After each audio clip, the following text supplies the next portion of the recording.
सिर्फ 2 बूंद जिंदगी की। बच्चों को बचाना है तो पोलियो डोज पिलाना है।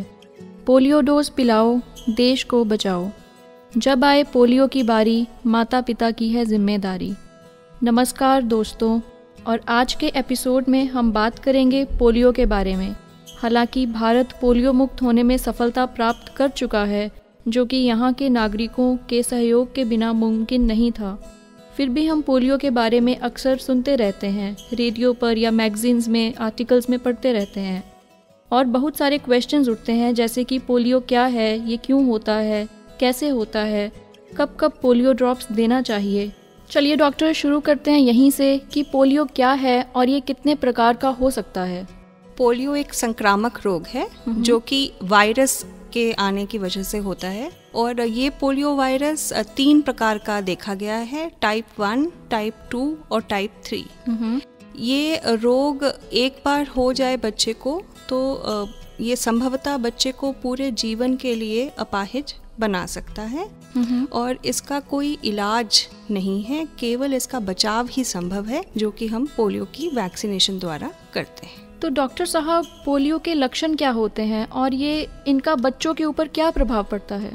पोलियो मुंह के रास्ते बच्चे के अंदर प्रवेश करता है। इसको हम फीको ओरल ट्रांसमिशन कहते हैं, कि एक पोलियो ग्रसित बच्चे के मल से ये विसर्जित होता है और एक दूसरे बच्चे के मुंह के रास्ते ये अंदर प्रवेश करता है और बच्चे की छोटी आंत में जाके अपना घर बनाता है। 95% केसेस यानी अधिकांश केसेस में ये बिना किसी बीमारी के स्वयं ही खत्म हो जाता है। कुछ केसेस में ये एक वायरल डिजीज के रूप में सामने आता है, जिसमें बच्चे को हल्का फुल्का बुखार या दस्त, उल्टी इत्यादि के लक्षण सामने आते हैं। लेकिन 1 to 2% केसेस में ये एक पैरालिसिस के रूप में सामने आता है, जो कि बच्चे की स्पाइनल न्यूरॉन्स पे अफेक्ट करता है और बच्चे की लेग्स में या शरीर के किसी भी अंग में कमजोरी पैदा कर देता है, और ये कमजोरी कभी कभी परमानेंट रूप से भी बच्चे के लिए सारी उम्र के लिए बन जाती है। तो श्रोताओं, जैसे डॉक्टर ने बताया, ये पोलियो 3 प्रकार का होता है और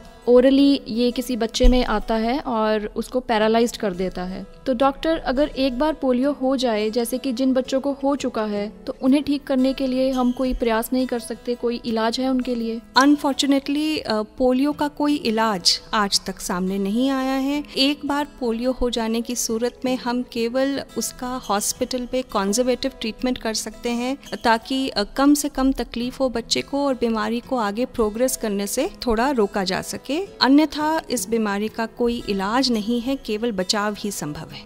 तो श्रोताओं, डॉक्टर ने जैसे बताया कि पोलियो का कोई इलाज नहीं है, तो हमें इसके ट्रीटमेंट के लिए सतर्क रहना चाहिए। तो डॉक्टर साहब, अब बड़ा ही महत्वपूर्ण सवाल, हम ये वैक्सीनेशन किस एज ग्रुप तक के बच्चों को दे सकते हैं, या हम कह सकते हैं कि पोलियो ड्रॉप्स के लिए क्या एज लिमिट होनी चाहिए? आपने बिल्कुल ठीक कहा, बहुत ही महत्वपूर्ण सवाल है। तो मैं अपने श्रोतागण को बताना चाहूंगी कि हम लोग पोलियो की जो बूंदें हैं, 2 बूंद जिंदगी की जिनको हम कहते हैं, वो हम 5 वर्ष तक के सभी बच्चों को दे सकते हैं। जन्म से लेकर 5 वर्ष तक के सभी बच्चों को ये दवाई दी जाती है। लेकिन कुछ विशेष सूरतें हैं जिसमें हम अडल्ट वैक्सीनेशन भी करते हैं, क्योंकि अब पोलियो वर्ल्ड के ऑलमोस्ट हर कंट्री में खत्म हो चुका है। तो ये निर्णय लिया गया है कि कुछ कंट्रीज में ट्रैवल करने के लिए, कुछ 8 चिन्हित देश हैं जहां ट्रैवल करने के लिए आपको 2 बूंद जिंदगी की ये पोलियो ड्रॉप्स लेकर ही जाने हैं, इररिस्पेक्टिव ऑफ एज। उसमें कोई एज की पाबंदी नहीं। तो केवल ट्रैवल करने हैं अगर उन 8 देशों में, तब आप अडल्ट वैक्सीनेशन हम एडवाइस कर रहे हैं। अन्यथा रूटीन में ये जो वैक्सीनेशन है, ये 5 वर्ष तक के सभी बच्चों को दी जाती है। अच्छा, तो जो 5 वर्ष से ज़्यादा उम्र के बच्चे हैं, तो उनके लिए अनिवार्य नहीं है? हाँ, उनके लिए अनिवार्य नहीं। और मैम, जो ये ओरल वैक्सीनेशन देते हैं, इसका कोई साइड इफेक्ट? नहीं, ओरल वैक्सीनेशन का कोई साइड इफेक्ट नहीं है। हर साल तकरीबन अरबों बच्चों को ये पूरे दुनिया भर में वैक्सीनेशन दिया जाता है। हमारे देश में भी करोड़ों की संख्या में हर अभियान में, पल्स पोलियो में, हम ये दवाई बच्चों को पिलाते हैं, और ये पूर्णतः सुरक्षित दवाई है। तो डॉक्टर, आई एम श्योर श्रोता जानना चाहते हैं कि जब हम बच्चे को रिक्वायर्ड 3 ड्रॉप्स दे देते हैं, जैसा आपने बताया कि ओरल वैक्सीनेशन रिक्वायर्ड है 3 ड्रॉप्स वाली, तो अक्सर ऐसा होता है कि ये वैक्सीनेशन कुछ महीनों के बाद दोबारा लेनी पड़ती है। इसका क्या कारण है? बहुत अच्छा सवाल पूछा आपने, और अक्सर हमें कम्युनिटी से भी ये सबसे फ्रीक्वेंटली क्वेश्चन पूछा जाता है कि जब हर बार 2-2, 3-3 महीने बाद जब हमारी टीम्स जाती हैं घरों में दवाई पिलाने, तो लोगों का यही कहना है कि अभी तो पिलाई थी तो अब दोबारा पिलाने क्यों आ गए हैं। तो you are very right, it's a very बहुत कॉमन क्वेरी है लोगों में ये। तो इसका जवाब ये है कि ये जो हम ओरल पोलियो वैक्सीन देते हैं, जैसा मैंने आपको पहले बताया था कि पोलियो का वायरस बच्चे की आंत में जाके अपना घर करता है। तो जो ये पोलियो वैक्सीन है ये भी एक किस्म का पोलियो वायरस है जिसमें से हमने उसकी बीमारी पैदा करने की क्षमता को खत्म कर दिया है जी। तो जब हम वैक्सीन देते हैं बच्चे को, तो बीमारी होने से पहले उन्हीं जगहों पे जहाँ बीमारी के वायरस ने अपना घर बनाना था वहाँ पर ये वैक्सीन जाकर अपना घर बना लेती है। अच्छा। ताकि जब जो वाइल्ड वायरस है यानी जो बीमारी पैदा करने वाला कीटाणु है, जब वो प्रवेश करे तो उसको अपना घर बनाने का कोई स्थान नहीं मिलता और बिना किसी नुकसान के वो बच्चे के मल के रास्ते से बाहर विसर्जित हो जाता है। लेकिन इसमें यह है कि हर 2 to 3 मंथ्स के बाद हमें क्योंकि ये भी जो हमने वैक्सीन दी है ये भी रेप्लिकेट होके विसर्जित होती रहती है मल में, और कुछ समय बाद इसकी जो क्वांटिटी है जो बच्चे को प्रोटेक्ट करने के लिए चाहिए वो कम हो जाती है। तो हमें उसको दोबारा से बच्चे को वैक्सीनेट करना पड़ता है ताकि हमारा बच्चा निरंतर ही बीमारी से सुरक्षित रहे। अच्छा, ये इसका रीज़न था कि क्यों बार बार टीम्स आती हैं, हर 2-3 महीने के बाद कैंपेन्स फिर से होते हैं। तो ये बहुत ज़रूरी होता है कि हम ये 3 ड्रॉप्स दोबारा हर महीने रिपीट कर दो बूंद जिंदगी की। हाँ जी, हाँ जी। ओके। और साथ में ये भी एक कारण है कि हमारे देश में हर महीने कई नए बच्चों का जन्म भी हो रहा है। जी बिल्कुल। तो उन बच्चों के लिए भी हमें बार बार हम हाउस टू हाउस कैंपेन्स करते हैं ताकि एक साथ, इस प्रोग्राम का नाम पल्स पोलियो है, जिसका मतलब है कि एक साथ देशव्यापी हर 5 साल से छोटे बच्चे तक हम पहुंचे, ताकि वायरस अगर किसी के आंत में है तो वो बाहर आ जाए और उसको दोबारा घर करने का मौका ना मिले और वो बाहर ही अपना दम तोड़ दे और हम सारे बच्चों को इस बीमारी से सुरक्षित कर सकें। तो आपका बेसिकली ये कहना है कि जो ये ड्रॉप्स लेते हैं, अगर किसी में वायरस आ गया है तो ये उसको बाहर निकाल देते हैं, वायरस को बाहर निकालना इलाज हो जाएगा। ये बचाव करता है। मतलब बचाव इस तरह से होता है। बचाव इसी तरह से होता है कि बीमारी वाला वायरस आने से पहले ही ये उन घरों को ऑक्यूपाई कर लेता है ताकि वो इसमें अपना घर ना बना पाए। तो डॉक्टर साहब, अगर पोलियो इतनी ही भयंकर बीमारी है और इसे जड़ से मिटाना चाहिए हमें, तो उसमें हमारी सरकार क्या योगदान दे रही है? सरकार क्या कर रही है इसे मिटाने के लिए? जैसा कि आपने प्रोग्राम के शुरुआत में ही कहा कि हमारा देश एक पोलियो मुक्त देश है, तो ये एक बहुत ही बड़ी उपलब्धि और कहना अतिशयोक्ति भी नहीं होगा कि शायद इस सदी की सबसे बड़ी पब्लिक हेल्थ अचीवमेंट्स में से पोलियो इरेडिकेशन रहा है। और ये तभी संभव हुआ है क्योंकि जैसा आपने कहा था कि एक कम्युनिटी का, हमें लोगों का बहुत योगदान मिला और सरकार के द्वारा कुछ बहुत ही ठोस कदम उठाए गए ताकि ये पोलियो हमारे देश से जा सके। देखिए, पोलियो उन्मूलन 4 पिलर्स पे रेस्ट करता है। एक पिलर है कि पल्स पोलियो अभियान चलाकर हम घर घर जाकर 2-3 महीने में एक बार सभी बच्चों को पोलियो की ड्रॉप्स पिलाएं। दूसरा कदम जो सरकार उठाती है वो है कि नियमित टीकाकरण के दौरान, आपने देखा है कि जब बच्चे छोटे होते हैं तो उनको 1-2 साल के अंदर समय समय पर टीके लगाए जाते हैं और पोलियो की बूंदें दी जाती हैं। उसको नियमित टीकाकरण कहते हैं। तो नियमित टीकाकरण में भी हम बच्चे को पोलियो पिलाते हैं। तीसरा, हम इस रोग की बहुत कड़ी निगरानी करते हैं। कड़ी निगरानी का मतलब है जिसमें भी हमें लक्षण दिखाई देते हैं कि किसी भी 15 साल से छोटे बच्चे में अचानक किसी भी अंग की कमजोरी आ गई हो तो तुरंत हम जांच कर ये कंफर्म करते हैं कि इस कमजोरी की वजह कहीं पोलियो तो नहीं है। और चौथा कदम ये है कि एक निरंतर स्टेट ऑफ प्रिपेयर्डनेस रहती है कि हम लोग अभी जैसे पिछले 3 साल से हमारे देश में कोई पोलियो का केस नहीं है, लेकिन हमारे सारे कंट्री में एक स्टेट ऑफ प्रिपेयर्डनेस है कि कल को कहीं पे बाहर से इंपोर्ट होता है हमारे यहाँ वायरस, तो हम उसको जल्द से जल्द पकड़कर अभियान कर सकें और उसका खात्मा कर सकें ताकि वो और बच्चों में बीमारी ना फैलाए। तो ये 4 कंडीशंस फुलफिल होनी चाहिए। इसके अलावा पॉलिटिकल कमिटमेंट मैं कहूँगी कि एक बहुत ही बड़ा योगदान रहा है हमारे पोलियो इरेडिकेशन में। आपने अक्सर देखा होगा कि पल्स पोलियो अभियान की शुरुआत माननीय जो हमारे प्रेसिडेंट प्रेसिडेंट हैं जी बिल्कुल, वो करते हैं NIDs में।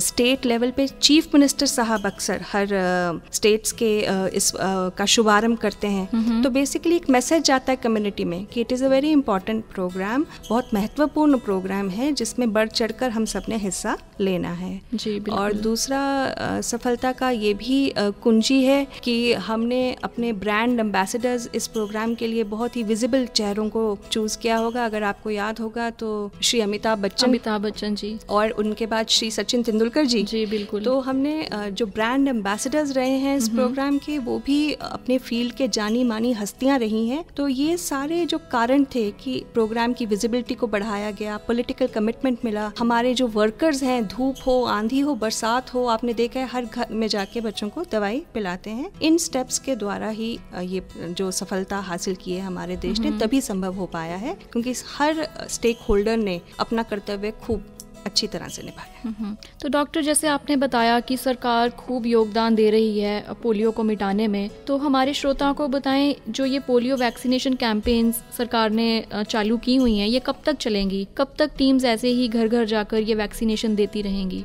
ये भी एक बहुत ही इम्पॉर्टेंट क्वेश्चन है और ये लोगों से ज़्यादा मुझे वर्कर्स पूछते हैं कि कब तक हमें जाना पड़ेगा, अब तो पोलियो ख़त्म हो गया। बहुत ही आपने अच्छा प्रश्न पूछा है। तो मैं आपको बेटा ये बताना चाहूँगी कि ये हमारे देश में आखिरी पोलियो केस पश्चिम बंगाल हावड़ा जिले में सन 2011 में आया था। उसके बाद से कोई केस नहीं है, परंतु विश्व के कुछ देशों में अभी भी पोलियो का संक्रमण जारी है और अनफॉर्चुनेटली 2 देश जहाँ पे बहुत ही एक्टिव संक्रमण चल रहा है वो हमारे पड़ोसी देश हैं, पाकिस्तान और अफगानिस्तान जी। तो एक हमारे में कहावत होती है, it is not over until it's over everywhere, कि हम तब तक इसको ख़त्म नहीं मान सकते जब तक ये हर जगह से समाप्त ना हो जाए। तो पल्स पोलियो अभियान तब तक चलेंगे जब तक ग्लोबली हम लोग पोलियो को ख़त्म ना कर दें, ताकि अगर बाहर से इंपोर्ट होता है हमारे यहाँ पे वायरस तो हम उसका एक तो नंबर 1 अगर हमारे बच्चे इम्यूनाइज्ड हैं तो वो यहाँ पे फैल नहीं पाएगा। दूसरा, अगर अभियान चला रहे हैं तो अगर एक आध केस होता भी है तो हम आगे उसको फैलने से रोक पाएंगे जी। तो डॉक्टर, अब मेरा अगला सवाल है कि कई बार क्या होता है कि बच्चा रूटीन वैक्सीनेशन में भी पोलियो ड्रॉप्स ले लेता है, जिसे रूटीन टीकाकरण कहा जाता है, तो क्या उसे पोलियो कैंपेन में भी ये वैक्सीनेशन लेना उतना ही ज़रूरी है? क्योंकि कई बार वो सोच लेते हैं कि वो तो ये ले चुके हैं कि छोड़ो क्या लेना है। तो बिल्कुल ठीक कह रही हैं आप। अक्सर हमारी टीमों को ये एक बहुत चैलेंजिंग सिचुएशन फेस करनी पड़ती है फील्ड में कि माएँ कहती हैं कि हम तो इसका टीकाकरण करवा रहे हैं और वहाँ पे इसको पोलियो की ड्रॉप्स पिलाई जाती हैं, तो ये आप एक्स्ट्रा डोजेस क्यों दे रहे हैं? तो मैं ये आपको बताना चाहूँगी कि पल्स पोलियो में दी जाने वाली जो डोजेस होती हैं ये एक्स्ट्रा डोजेस होती हैं जो कि ओवर एंड अबव नियमित टीकाकरण के हमें देनी चाहिए। नियमित टीकाकरण के अंतर्गत बच्चा जन्म के वक्त 2 बूंद पीता है, फिर 1.5 महीना, 2.5 महीना, 3.5 महीने पे 3 बार लेता है, फिर बच्चे को हम बूस्टर डोज देते हैं 1.5 साल पे और 5 साल।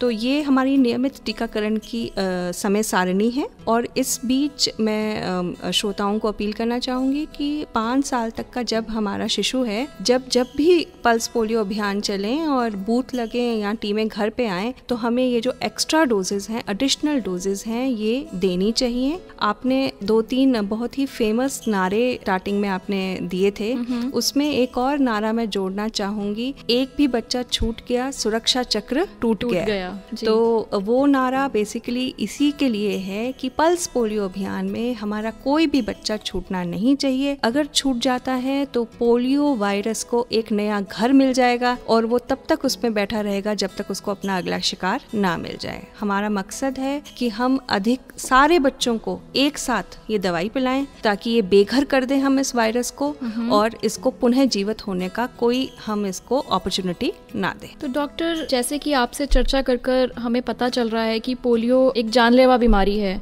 काफी भयंकर है, तो ये जायज़ है कि हमारी सरकार को भी बहुत कठिनाइयाँ आई होंगी नागरिक को जागरूक करने के लिए, इसको मिटाने के लिए जो वो कैंपेन्स बना रहे हैं, काफी टफ उनके लिए भी रहा होगा। तो इस पे आप क्या कहेंगे? बिल्कुल ठीक कहा आपने कि ये जो इरेडिकेशन अचीव किया है हमारे देश ने, ये बहुत चैलेंजेस को ओवरकम करने के बाद ही अचीव अचीव कर पाए हैं। स्टार्टिंग में 1995 में पहला पल्स पोलियो अभियान चलाया गया था। तब केवल बूथ एक्टिविटी यानी केवल कैंप लगते थे और बच्चे आकर दवाई पीते थे। लेकिन ये पाया गया क्योंकि लोग अपने बाकी जो कार्यक्रम है या जो बाकी दिनचर्या है उसमें कई बार बिजी होते हैं, तो वो शायद ये कैंप्स पे नहीं आ पाते किन्हीं कारणों की वजह से, तो 100% इम्यूनाइजेशन उससे नहीं हो रहा था। तब निर्णय लिया गया कि केवल कैंप लगाना शायद जिसको कहते हैं इनफ नहीं होगा, तो घर घर जाने का कार्यक्रम उसके बाद 1997 से